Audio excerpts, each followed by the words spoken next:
So ayan, dito na siya guys. Ayan, 2 peraso tayo. Ayan naman yung isa. Ang ating chinensis na juniper. So, yun.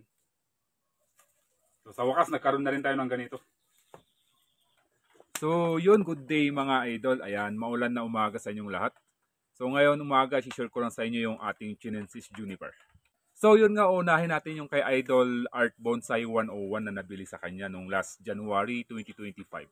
So mapapansin nyo idol, bumili tayo sa kanya ng isang material na gagawin nating mother plant.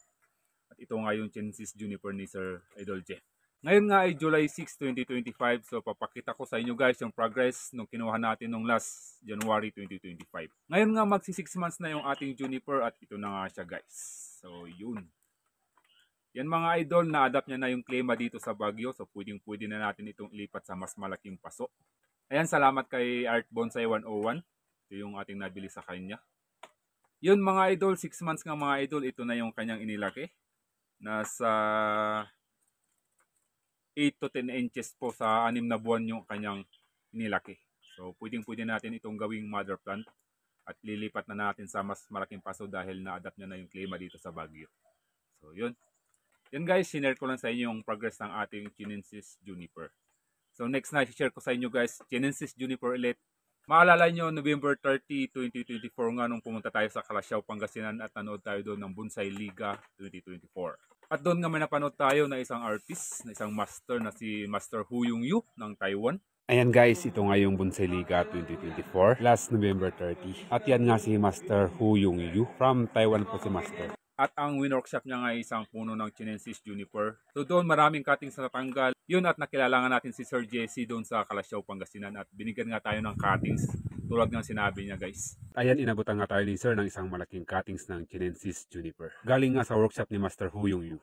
Pangalan niyo Sir? Jesse. Jesse Guzman. Di Guzman po. Thank you Sir. So ito na yung kanyang progress ngayon. Ayan. Buhay na buhay ng mga idol. Yun nga mga idol, lang si-share ko dito, maliban nga sa binigay ni Sir Jesse na cuttings, kumuha nga rin tayo mismo ng maliliit na cuttings doon mismo sa venue.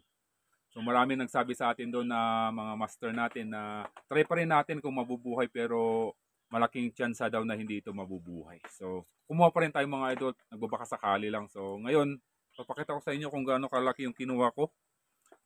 Kinuha ko pa rin sila mga idol, yung mga gato kalalaki. Ayan, si-share ko lang mga idol, buhay po yung nakuha kong gato kalalaki. Ngayon, i-share ko sa inyo mga idol, buhay yung mga nakuha natin. So, isasampal ko sa inyo itong isa nating cutting sa maliit.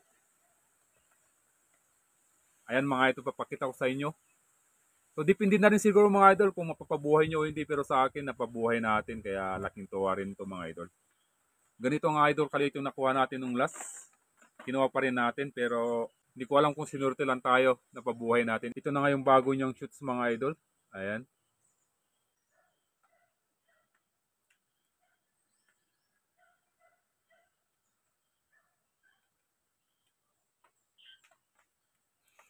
Yan nga mga idol, sa mga nakapagsabi nga na mahirap buhayin ang mga chinensis juniper, lalong-lalo na yung mga maliliit na cuttings. Ayan, subukan nyo pa rin mga idol, malay nyo makapagpabuhay kayo ng ganito kaliliit na mga chinensis juniper. So, yun lang guys. Happy bonsai!